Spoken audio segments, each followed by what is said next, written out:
Vocês viram que o Sérgio Cabral foi preso. Agora, que aprendizados nós podemos ter em relação a tudo isso para você que é um empreendedor, tá bom? Então, primeiramente, vamos entender um pouco toda essa história. Um dos fatores que levou à prisão do Sérgio Cabral foi justamente a questão relacionada com a movimentação financeira que ele teve. Então, essa movimentação financeira, em algum momento, ela começa a deixar rastros, principalmente porque é uma movimentação expressiva, ainda que parte dessa movimentação, ou até mesmo grande parte dela, ela tenha sido escondida, né? Então, ainda assim, se mantém rastros. Por quê? Porque a pessoa que tem um determinado valor significativo, que ganhou, né? Que teve, independentemente de qual seja a origem do valor que ele teve, né?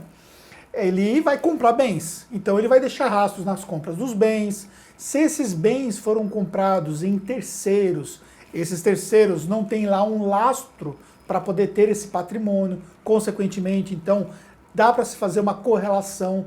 Então, hoje é muito difícil você conseguir fazer ali, esconder um patrimônio. Uma das coisas, por exemplo, que nós vimos que aconteceu foi justamente a compra de joias. Agora, como é que pegou ali essas joias e está descobrindo, por exemplo, que foi comprado joias na ordem de 100 mil reais, por exemplo, ali numa única compra, como foi citado? Bem, foi muito simples, né? Primeiro porque as joias, essas joias de grife, como é conhecida, elas têm números de identificação nas joias. Então, ao pegar o número de identificação, sabe-se qual foi o fabricante, como se trata de valores muito altos, vai até os fabricantes, ou vai até a marca da joia, e lá pede-se informações de quem é que comprou aquela joia.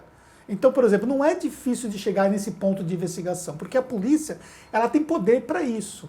E aí, ao investigar, ao pegar pessoas, então pegou lá uma gerente de uma joalheria, uma gerente de outra joalheria, então foi pegando ali as informações até que chegou à conclusão, por exemplo, que a gerente levava as joias pessoalmente na casa e para isso recebia, por exemplo, lá o valor em dinheiro. Aí leva-se a uma outra questão que tudo isso começa a desenrolar. Por exemplo, como é que foi a emissão desses documentos fiscais relativos a essas vendas, a essas joias que foram vendidas? De fato foi emitido? Para quem foi emitido?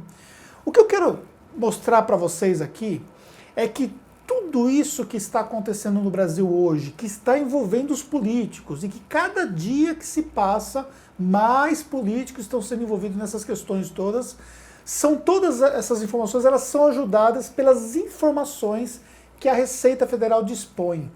Que essas informações dispostas pela Receita Federal, que hoje é muito fácil saber, por exemplo, ela vai na joalheria e pega todas as emissões de notas fiscais que foram feitas de vendas em determinado período e sabe, por exemplo, para quem foi que foi vendida aquela determinada joia. Então ela tem essa informação está disponível para o fisco. A informação sobre a venda, sobre o bem que foi adquirido, sobre a casa, isso está disponível, porque ele tem essa informação vinda dos cartórios. Então é muito fácil para o fisco pegar essa informação e saber de quem é aquele bem. As informações relativas a veículos, tem todas as informações relativas ao Ciretran, aos órgãos que cuidam dos veículos, que são responsáveis para colocar as informações. Então o governo tem toda essa informação na mão.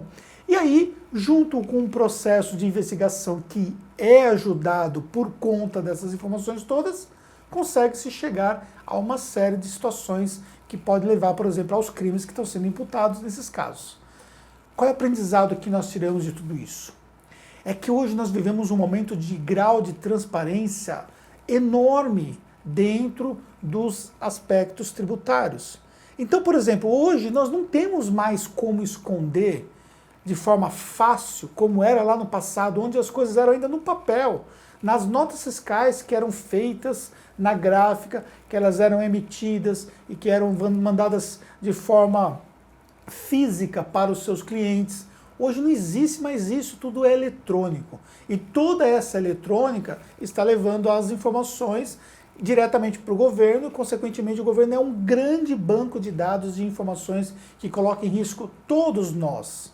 Eu, você que está me assistindo, qualquer pessoa que criar alguma situação ilícita ou se envolver em algum procedimento ilícito, no caso, por exemplo, da joalheria que eu citei, ela vai ter que dar explicações, inclusive, dos documentos fiscais emitidos relativos a essas vendas. Dá para entender o grau de responsabilidade que tudo isso nos leva a pensar? Dá para entender a que ponto nós estamos chegando?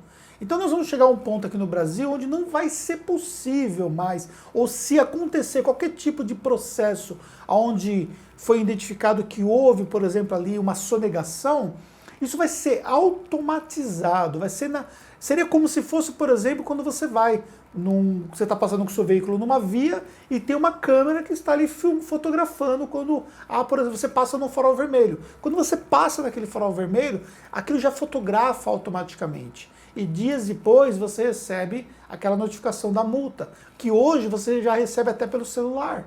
Então, ou seja, é uma coisa quase que automática. Vai chegar um momento em que aquela multa que foi fotografada, ela vai cair no sistema ali do órgão responsável imediatamente, que vai ser enviado para o condutor imediatamente.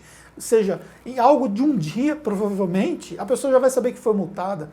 Quando envolve essas questões tributárias, nós vamos chegar a um grau de automação em que esse período ele vai ser praticamente ali um período que vai acontecer as coisas em tempo real. Então, se nós cometemos alguma coisa errada dentro das nossas declarações de imposto de renda, do menor ao maior contribuinte do Brasil, nós estamos sujeitos a sofrer problemas em relação a isso. Então, tudo que está acontecendo aqui no Brasil, especialmente agora com o caso do Cabral que está preso, que fique então para você como um alerta sobre os cuidados tributários que você precisa ter.